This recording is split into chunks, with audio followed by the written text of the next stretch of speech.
The porcelain vase explodes against the wall, barely missing Queenie's head.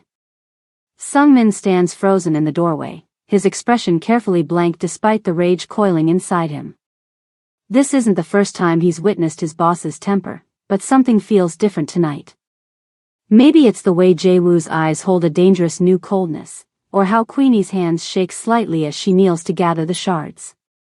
Maybe it's the realization that Sungmin's hand has instinctively moved to his weapon, not to protect his boss of 20 years, but to protect her from him. In that moment, as their eyes meet across the room, both recognize an unspoken truth that changes everything. The fragile balance of their world has just begun to crack.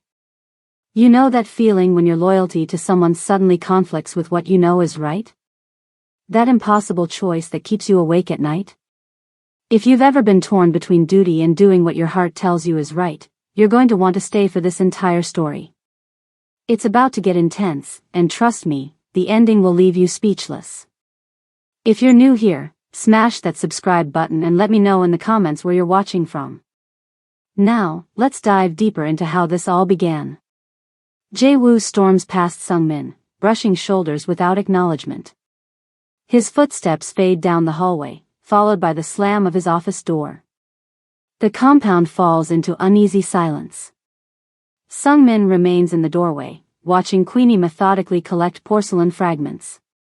Her expensive silk dress catches on a shard, but she doesn't seem to notice. The clock on the mantel reads 10:43 p.m. "Let me help," he says finally, stepping into the room. Queenie doesn't look up. "It's fine. I've got it."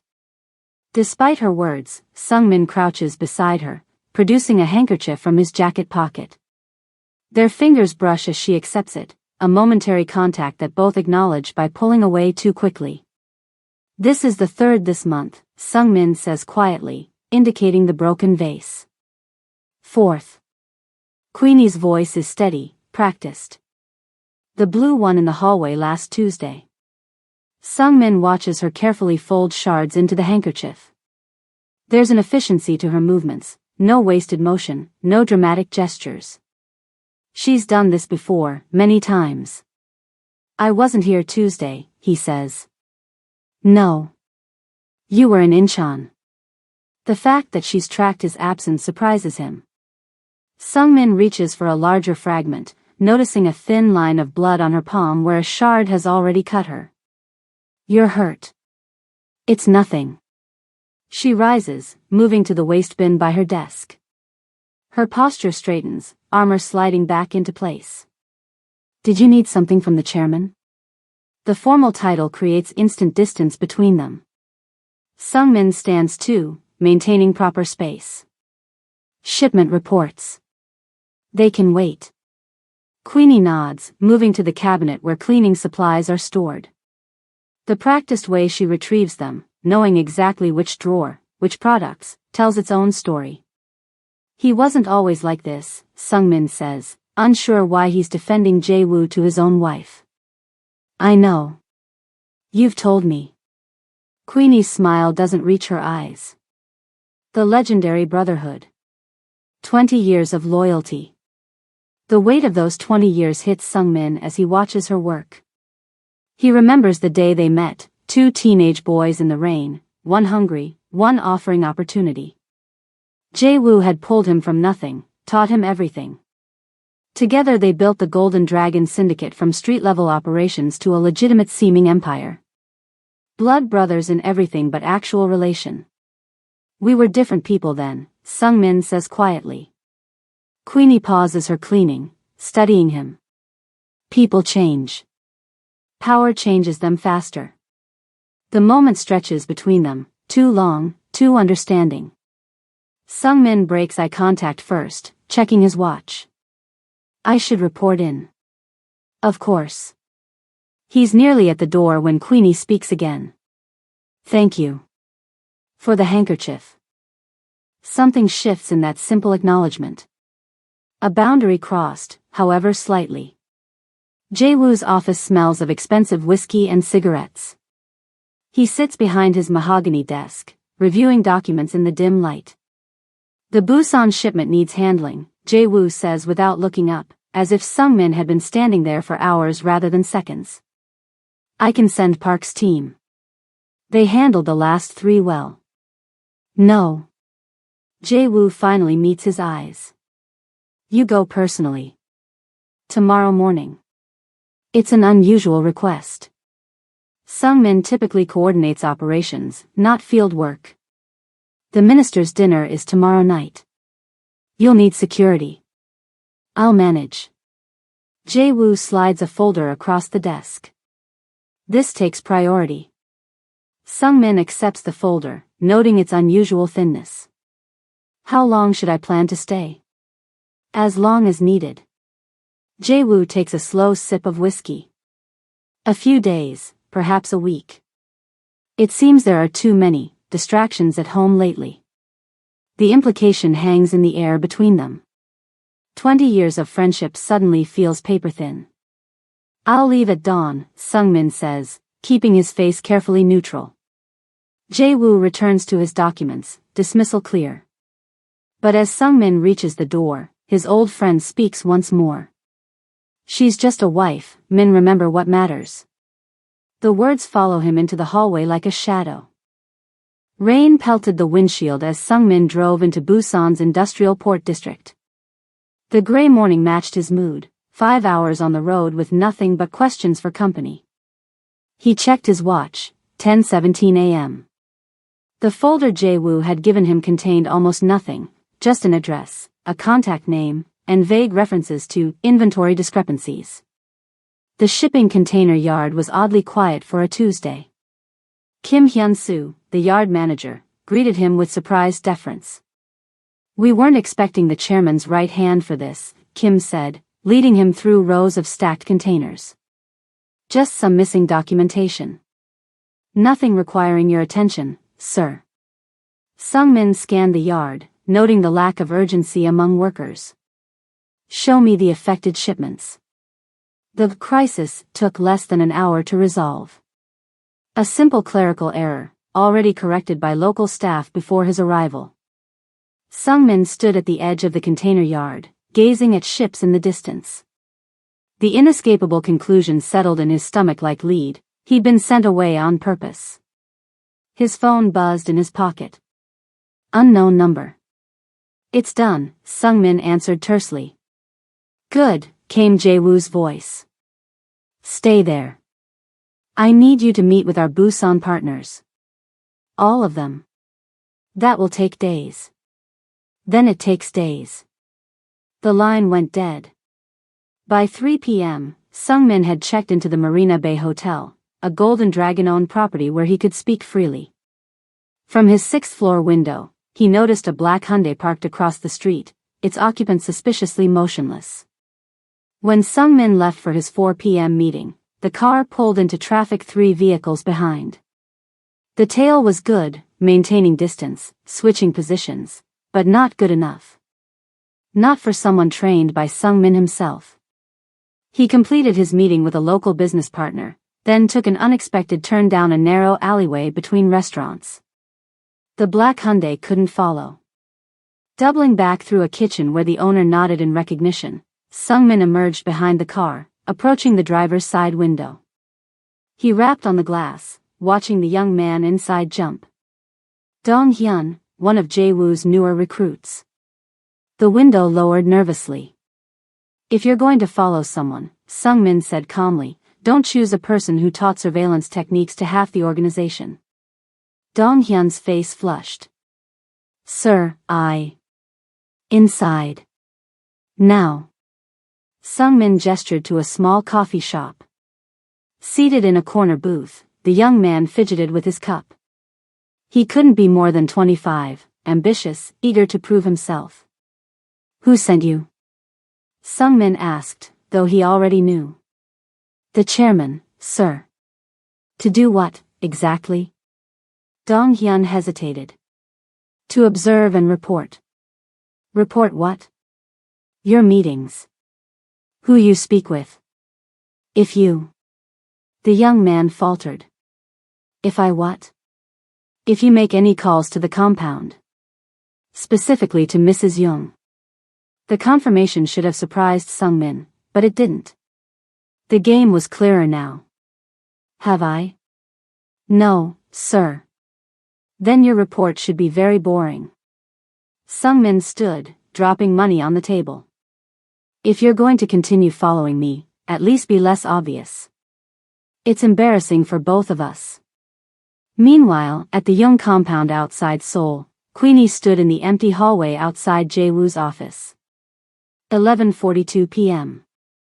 3 hours since he'd left for his weekly card game. She turned the spare key over in her palm, listening for approaching footsteps. The office door opened silently. Inside, darkness except for moonlight through half-drawn blinds. She closed the door behind her and pulled out her phone for light. The safe behind the painting was her target, but without the combination. Her attention turned to the computer. Password protected, of course, but perhaps. A floorboard creaked behind her. Queenie whirled, heart pounding. Min-jun, Jae-woo's personal bodyguard, stood in the doorway. His broad frame blocked any escape route. Mrs. Young, he said, voice carefully neutral.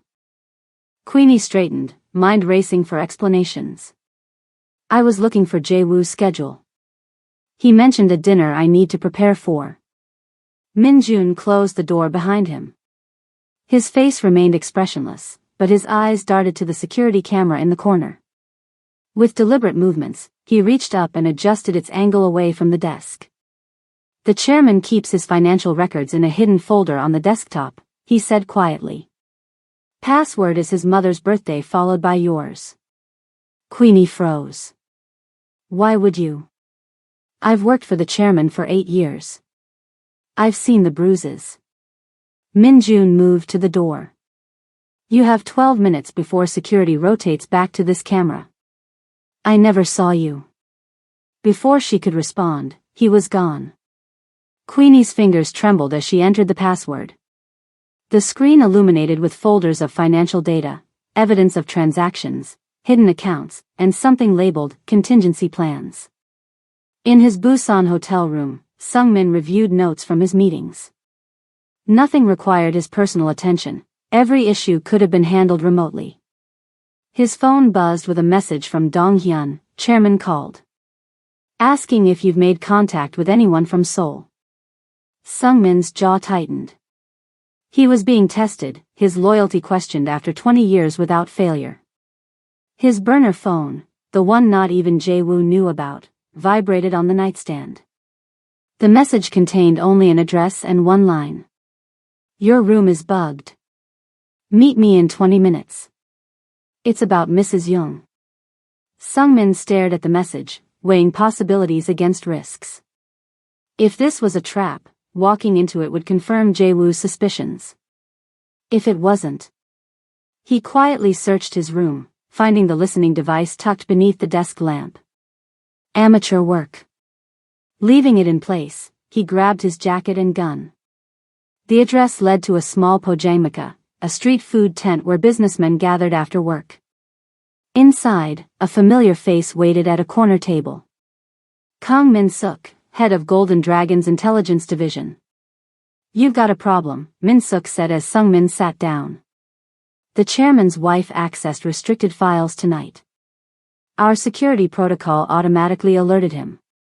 He's returning to Seoul now, and he's furious. Why tell me this? Min-suk slid a soju glass toward him. Because he ordered me to monitor you, not her. Because in 20 years, you've never given anyone reason to doubt you. And because the last 3 men who angered the chairman this way disappeared. Sungmin's mind raced through implications. When did he leave? 30 minutes ago. He'll reach the compound by morning. The choice crystallized instantly. Sungmin stood. I need a faster car than the one I came in. Min-suk handed him keys. Black Audi in the back. Don't mention my name when he asks how you knew to return. Sungmin was already heading for the door, calculating the drive time to Seoul with growing urgency. 4 hours if he pushed it. Queenie had until dawn. The Golden Dragon compound glowed with warm light as Sungmin pulled through the gates at 8:43 p.m. He'd made the 4-hour drive in just over 3, pushing the Audi to its limits. Security guards exchanged surprised glances as he passed. "Sir, the chairman didn't mention you'd return tonight," the head guard said. "Last-minute change of plans." Inside, he heard the unmistakable sounds of a dinner party from the main dining room. Laughter, clinking glasses, the measured cadence of business being discussed over food. Sungmin straightened his tie and entered. 8 people sat around the large table laden with traditional dishes and expensive wine. At the head sat Jae-woo, mid-anecdote, with Queenie at his side in a deep red dress, looking every bit the perfect wife. The conversation halted. Jae-woo's smile froze. "Min," he said, recovering quickly. "What an unexpected surprise." "The Busan matter resolved itself," Sungmin replied, bowing to the guests. "I thought my time better spent here." He recognized the visitors, 3 government officials from the Trade Ministry, accompanied by their wives. High-value relationships for the organization's legitimate business fronts. "Join us," Jae-woo gestured to an empty seat, his eyes communicating something entirely different. "Queenie, have another place set."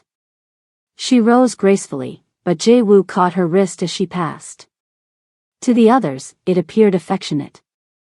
Sungmin noticed her slight wince.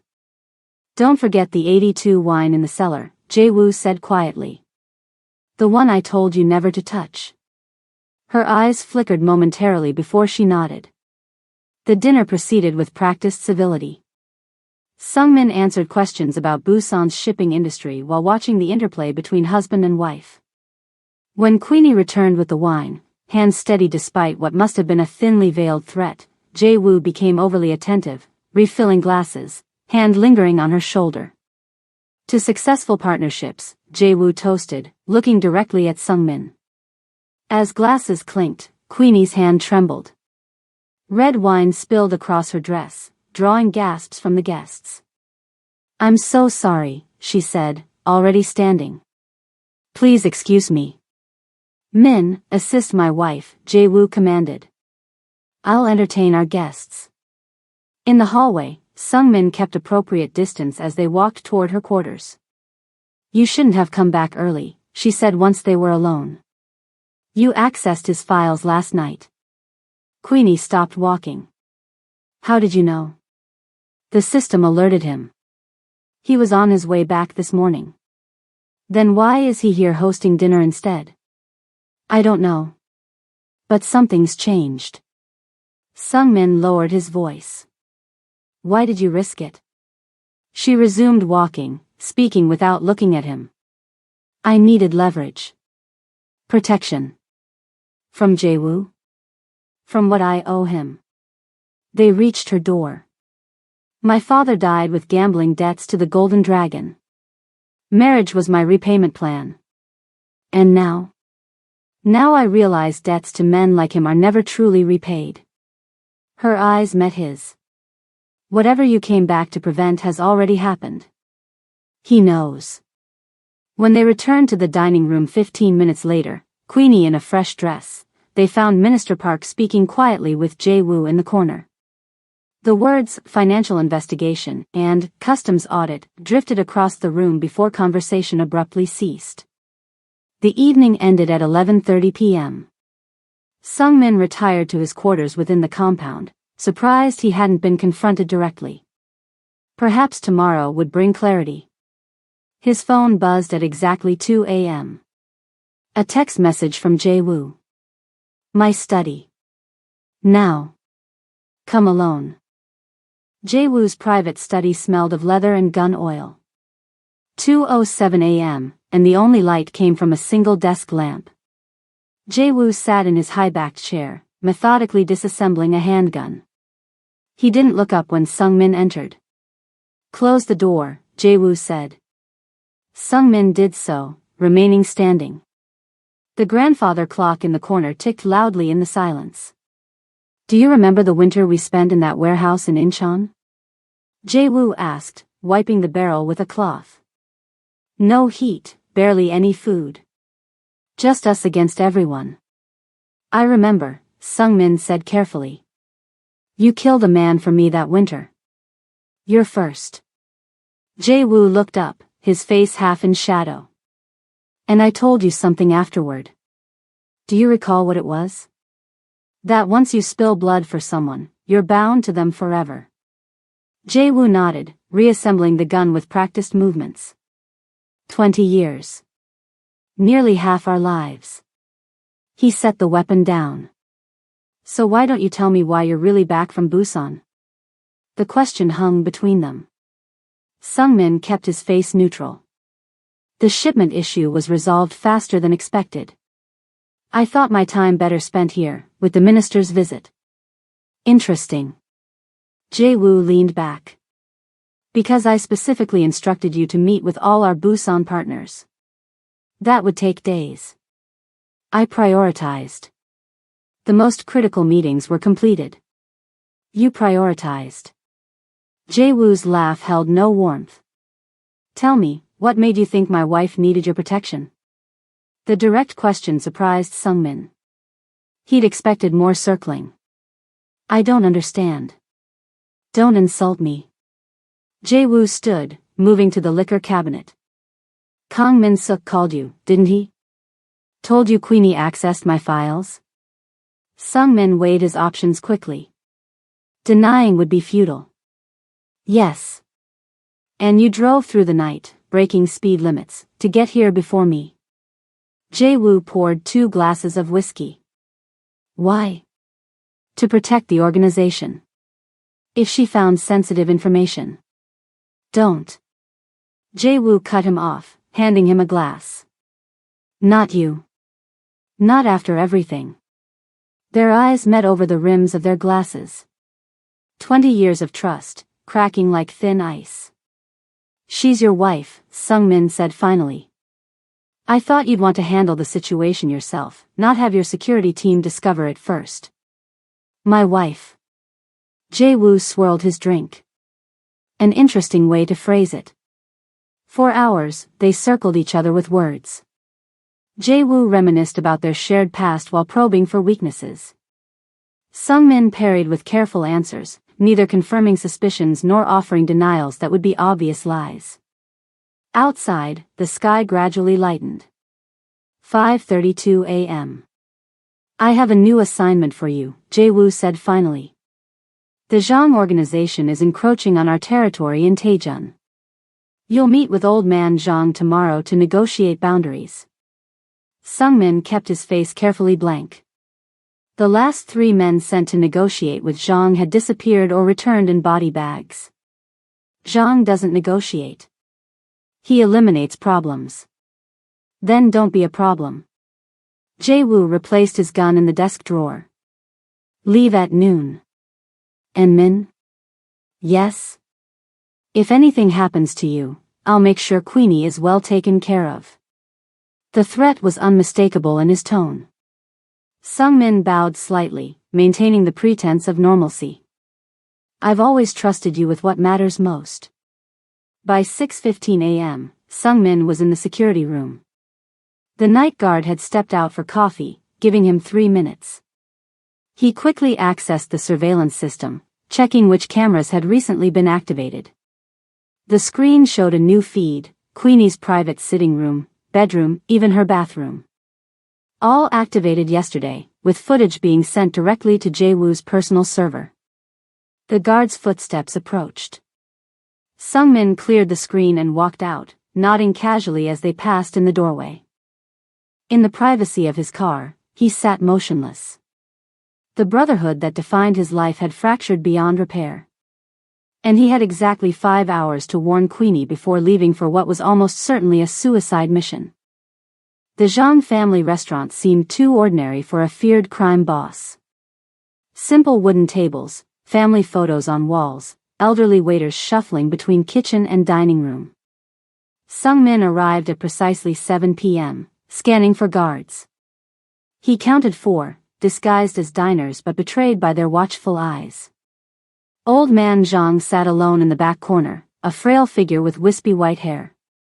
At 76, he had survived 3 assassination attempts and outlived 2 generations of rivals. Sung-min, Zhang greeted him in Korean, gesturing to the seat across. I've waited years to meet Jae-woo's shadow. Sung-min bowed respectfully before sitting. Mr. Zhang. You expected not to leave here alive, Zhang stated matter-of-factly, pouring tea. Yet you came anyway. I follow orders. Even when they're meant to eliminate you? Zhang's eyes, sharp despite his age, studied Sung-min. Your loyalty is remarkable. A waiter placed food between them, simple dishes, nothing elaborate. Zhang ate slowly, watching Sung-min take cautious bites. Your boss has been making concerning moves, Zhang said finally. Partnering with the Black Lotus group from Shenzhen. Sung-min kept his expression neutral despite his surprise. The Black Lotus was known for extreme violence, human trafficking, and destabilizing established organizations. I wasn't aware of any partnership. No, you weren't. Zhang's voice softened. 3 months ago, Jae-woo began moving assets. Last month, he met with their leadership without informing his lieutenants. Including you. Sung-min set down his chopsticks. Why tell me this? Because chaos serves no one's interests. Because your boss is not the man he once was. Zhang slid an envelope across the table. And because unlike the last 3 men he sent, you've earned respect. The envelope contained photos of Jae-woo meeting with known Black Lotus members. Dates, locations, bank transfers. Keep it, Zhang said. I have copies. The hotel room door was already unlocked when Sung-min arrived at 9:42 p.m. He drew his gun before entering. Min-jun, Jae-woo's bodyguard, sat calmly in the desk chair. I could have shot you, Sung-min said, lowering his weapon. But you didn't. Min-jun stood. We don't have much time. Why are you here? For Queenie. Min-jun's formal demeanor cracked slightly. We grew up together in Gangnam. When she married Jae-woo to settle her father's debts, I joined his security team to watch over her. The revelation shifted Sung-min's understanding. Does he know? No. And it needs to stay that way. Min-jun produced a USB drive. This contains evidence of Jae-woo's dealings for the past year. Financial records, illegal transactions, recorded threats. Insurance for her safety. Sung-min took the drive, questions multiplying. Why give this to me? Because she trusts you. And because something's wrong with him. Min-jun moved toward the door. He's changed. Become erratic, dangerous. The staff has noticed. And Queenie? Is in more danger than she realizes. Min-jun paused at the door. Check the drive. Especially the medical files. Meanwhile, at the compound, Queenie carefully replaced the false bottom in Jae-woo's desk drawer. Her hands trembled as she processed what she'd discovered. The medical report was dated 3 months ago. Terms like glioblastoma and frontal lobe jumped from the page. Phrases including personality changes, increased aggression, and paranoia were highlighted. Treatment options showed dismal survival rates, 6 to 8 months without intervention, 12 to 14 with aggressive treatment. A note in Jae-woo's handwriting marked the margin, tell no one. Not even Min. Footsteps in the hallway sent her scrambling to return everything to its place. As she slipped from the office, the full weight of her discovery settled in her stomach. The man she'd married was dying. And the disease was eating away not just his body, but his mind. Uedo Park bustled with afternoon joggers and families. 3:17 p.m. on a Thursday, busy enough to blend in but open enough to spot anyone following them. Sung-min sat on a bench facing the Han River, appearing to anyone watching like a businessman taking a break. Queenie arrived 12 minutes later, dressed casually in jeans and a light jacket, hair tucked under a cap. She sat beside him, maintaining a proper distance, gaze fixed on the water. Were you followed? Sung-min asked, not looking at her. I switched taxis twice and walked the last half-kilometer. She adjusted her sunglasses. You? Clean. We have maybe 15 minutes before it looks suspicious. Wind rustled through cherry blossoms overhead, petals drifting between them. A child's laughter carried from the nearby playground. Jae-woo is dying, Queenie said quietly. Brain tumor. Terminal. Though Sung-min had suspected something from Min-jun's hint, the confirmation still landed like a blow. How long? The report said 6 to 8 months. That was 3 months ago. She kept her voice steady. It's affecting his frontal lobe. Causing personality changes, paranoia, aggression. That explains some things. Sung-min pulled out his phone, scrolling through photos casually as if showing vacation pictures. But not everything. The screen showed documents from the USB, bank transfers, meeting logs, property purchases in foreign names. He's been moving money offshore for months. Properties in Malaysia, accounts in Singapore. Sung-min swiped to another document. And he's formed an alliance with Black Lotus. Queenie's breath caught. The trafficking group? The same. And there's something else. He showed her the final document. The minister's investigation isn't random. Jae-woo's been tipped off. He's preparing to abandon ship. And leave everyone else to drown. Queenie's hands tightened around her purse. Including me. Including all of us. Their eyes met briefly, a moment of shared understanding passing between them. What do we do? She asked. Before Sung-min could answer, his phone buzzed. The caller ID showed headquarters. Min, he answered. The voice on the other end was panicked. Sir, the chairman collapsed during a meeting. They've taken him to Seoul Medical Center. He's asking for you. The hospital corridor smelled of antiseptic and fear. 4:46 p.m. Sung-min and Queenie arrived separately, she by official car, he 10 minutes later by taxi. Outside Jae-woo's private room, doctors spoke in hushed tones about seizure activity and increased intracranial pressure. Inside, machines beeped steadily. Jae-woo looked smaller somehow against the white sheets. His eyes, however, were clear and sharp when they opened. Both of you came, he said, voice stronger than his appearance suggested. Good. Queenie moved to his bedside, taking his hand with practiced devotion. The doctors say you'll be fine with rest. Doctors say many things. Jae-woo's gaze shifted to Sung-min. I need the red folder from my safe. The one behind the painting. Of course. The combination is the day we met. 20 years ago. Something unreadable flickered in Jae-woo's expression. You remember the date, don't you, brother? December 17th. The day that had changed both their lives. Jae-woo nodded, then turned to Queenie.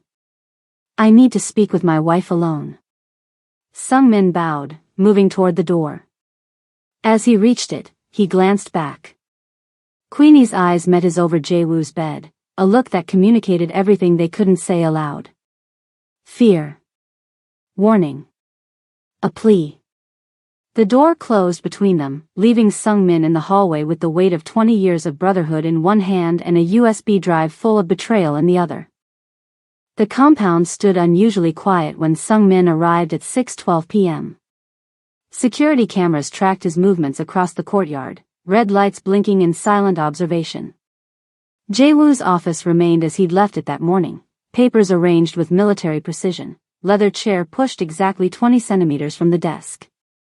Sung-min moved to the landscape painting on the eastern wall, swinging it open to reveal the safe behind. December 17th. The day everything began. His fingers dialed the combination, 1-7-1-2. The safe clicked open. Inside, organized folders lined the interior. The red one sat prominently in front, labeled simply, contingency. As Sung-min reached for it, something else caught his eye, a black folder marked with his own name. He shouldn't look. The mission was clear: retrieve the red folder, return to the hospital. Yet his hand moved of its own accord, pulling out the folder bearing his name. The first page contained a detailed map of the Busan shipping yard with security camera placements highlighted. Notes in Jae-woo's handwriting marked specific times. The supposed crisis had been manufactured from the beginning. The second document outlined surveillance protocols for him. His phone had been cloned, his movements tracked for the past month. Then came the photos. Sung-min helping Queenie from a car. Sung-min passing her a cup of tea during a business meeting. Mundane, innocent moments captured at angles that suggested intimacy. Each marked with dates, times, locations. The final page was a medical report, not Jae-woo's, but results from tests run on himself and Queenie without their knowledge. Blood panels, health screenings, compatibility analyses.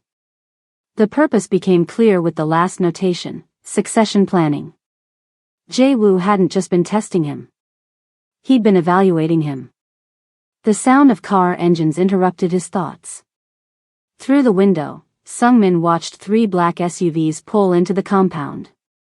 Men emerged, faces he recognized from their own security team, but movements too tense, too purposeful. The hospital collapse had been another test. And Sung-min had walked directly into it. He grabbed both folders and moved toward the door, only to hear footsteps approaching in the hallway. 4 sets, minimum. Heavy, deliberate. Check the office first, came a voice. Park Jin-ho, head of security operations. Sung-min assessed his options rapidly. 3 exits, door, window, connecting bathroom. All would lead to confrontation. The door handle turned. Glass shattered as Sung-min crashed through the garden-facing window, rolling to absorb impact. Shouts erupted behind him. The first gunshot tore through the air as he sprinted toward the perimeter wall. Take him alive. Jin-ho shouted. Sung-min reached the garage, ducking between vehicles. Blood trickled down his arm where glass had cut deep. He needed transportation, needed distance. The motorcycle keys hung on their usual hook. He grabbed them, gunning the engine as figures appeared in the doorway. More shots. Pain exploded in his left shoulder. The bike wobbled but didn't falter as he crashed through the side gate, leaving chaos behind. On the highway, blood soaked through his jacket. His phone had been left behind in the scramble, no way to warn Queenie. Each kilometer toward the hospital sent fresh pain through his shoulder. The folders were secured inside his jacket, pressed against his chest like armor. Evidence of betrayal wrapped in the legacy of brotherhood. At a red light, Sung-min checked his wound. The bullet had passed through muscle, missing bone and major vessels. Survivable, but debilitating. His vision blurred at the edges as blood loss took its toll. The hospital appeared ahead, its emergency lights pulsing like a warning. Sung-min parked the motorcycle haphazardly, pressing a hand to his shoulder to stem the bleeding. Inside, he found Jae-woo's room empty. Both Jae-woo and Queenie were gone. A nurse approached, alarmed at his appearance. "Sir, you're bleeding." "The patient in this room," Sung-min interrupted. "Where is he?" "Mr. Young?" The nurse blinked in confusion. "He checked himself out 20 minutes ago. Against medical advice." Sung-min staggered back against the wall, leaving a smear of blood. The trap hadn't just closed, it had already sprung. The old warehouse in Incheon loomed against the night sky, abandoned and forgotten except by 2 men who had once found shelter within its walls. 9:38 p.m. Sung-min's motorcycle sputtered to a stop outside, the journey having depleted both its fuel and his strength.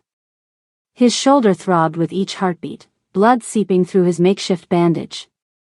This was where it had begun 20 years ago, 2 teenagers huddled against winter cold, planning an empire while sharing the last of their food. Now it would be where everything ended. Jae-woo's car sat parked near the rusted entrance. No security detail, no additional vehicles. Whatever would happen here was meant to stay between them. Inside, emergency lights cast long shadows across empty concrete floors. Footsteps echoed from the second level, the office space where they had once slept on cardboard mattresses. Sung-min climbed the metal stairs slowly, each step sending fresh pain through his wounded shoulder. The folders remained tucked inside his jacket, damp with his blood. Voices drifted from behind a partially open door. You never understood what we were building, Jae-woo was saying. What it cost us. What it required. I understand more than you think. Queenie's voice remained steady despite the tension audible beneath. The medical reports, Jae-woo. Why didn't you tell anyone? Sung-min pushed the door open with his good arm. The room contained only a metal desk, 2 chairs, and the remains of the life they'd once lived, a tattered map of Seoul marked with their first territories, a stack of moldering ledgers. Jae-woo stood by the window, gun held casually at his side. Queenie sat in one of the chairs, her posture rigid but unafraid. Finally, Jae-woo said, turning. Our triangle is complete. Blood loss made the room shift slightly under Sung-min's feet. Let her go. This is between us. Nothing is just between us anymore. Jae-woo's eyes narrowed at Sung-min's wound. You fought your way out. As expected. You set me up. I tested you. Jae-woo gestured with the gun. As I've been testing both of you for months. Queenie's eyes found Sung-min's injury, concern breaking through her composed expression. You're hurt. It's nothing. Sung-min took a careful step forward. Jae-woo, you're not thinking clearly. The tumor. Don't. Jae-woo's voice hardened. Don't reduce this to biology. I've watched you both. Seen the looks. The concern. The betrayal building day by day. There was no betrayal, Sung-min said. Wasn't there? Jae-woo laughed without humor. The great Sung-min, my shadow for 20 years, rushing back from Busan not to protect the organization, but to protect my wife. To protect both of you. From what? Jae-woo moved closer. From the consequences of your feelings for her? Or from what I might do when I discovered them? The room fell silent except for the distant sound of waves against the harbor. The tumor is affecting your judgment, Queenie said softly. The doctors explained the symptoms: paranoia, irrational anger, suspicion. Convenient diagnosis. Jae-woo raised the gun, pointing it casually in her direction. Tell me, Min. If I asked you to prove your loyalty right now by putting a bullet in her, would you do it? The question hung in the air between them. 20 years of brotherhood, of shared blood and secrets, balanced against something newer, less defined, but no less powerful. No, Sung-min said simply. Something shifted in Jae-woo's eyes, pain, understanding, perhaps even relief. Then you've made your choice. The gun steadied, aimed now directly at Queenie. So have I. Without hesitation, Sung-min moved, placing himself between the gun and Queenie. Blood dripped from his fingers onto the concrete floor, marking his position. If you want her, he said quietly, you go through me first. 20 years dissolved in that moment, brotherhood replaced by the simple clarity of protection.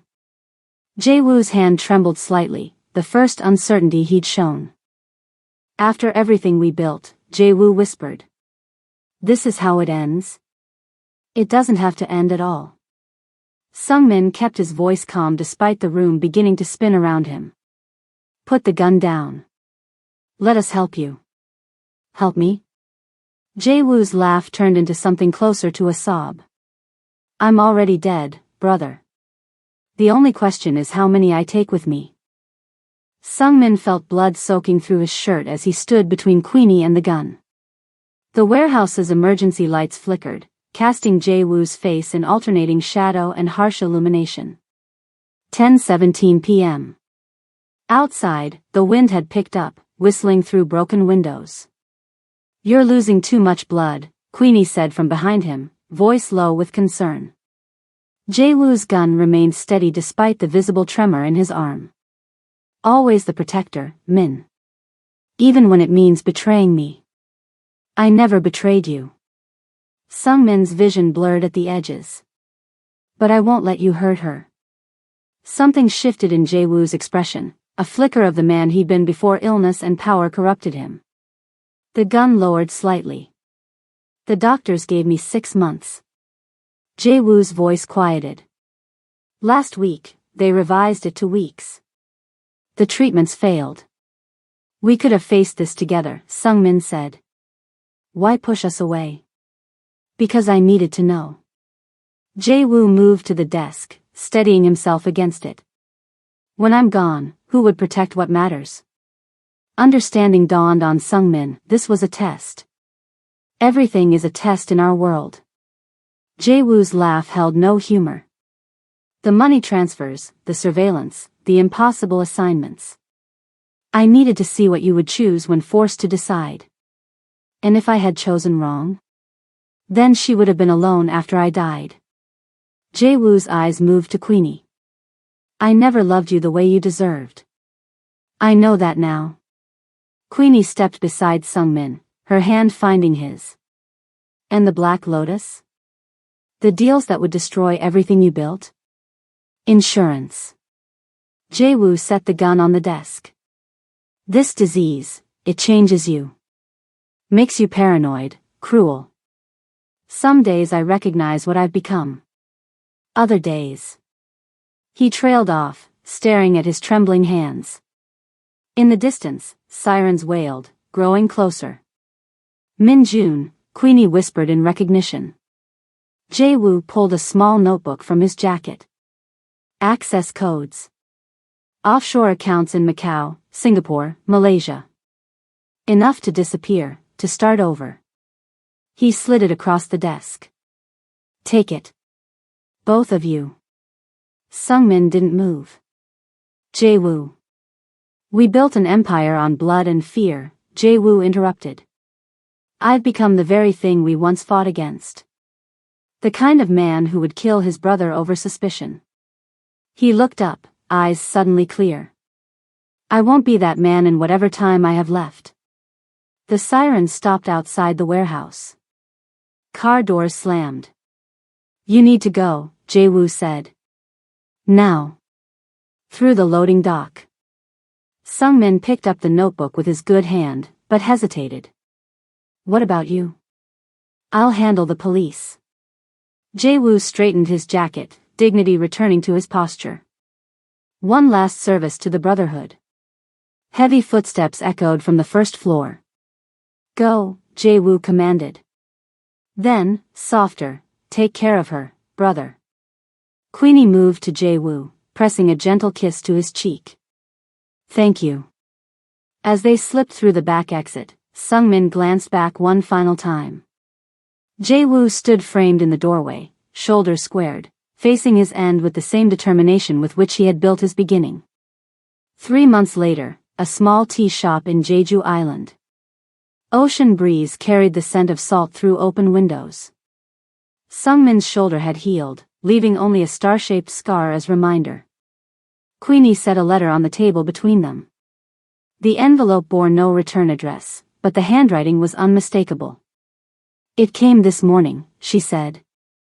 Sungmin watched her open it, noting how the tension she'd carried for so long had finally eased from her shoulders. He's gone, she said after scanning the contents. Last week. On his own terms.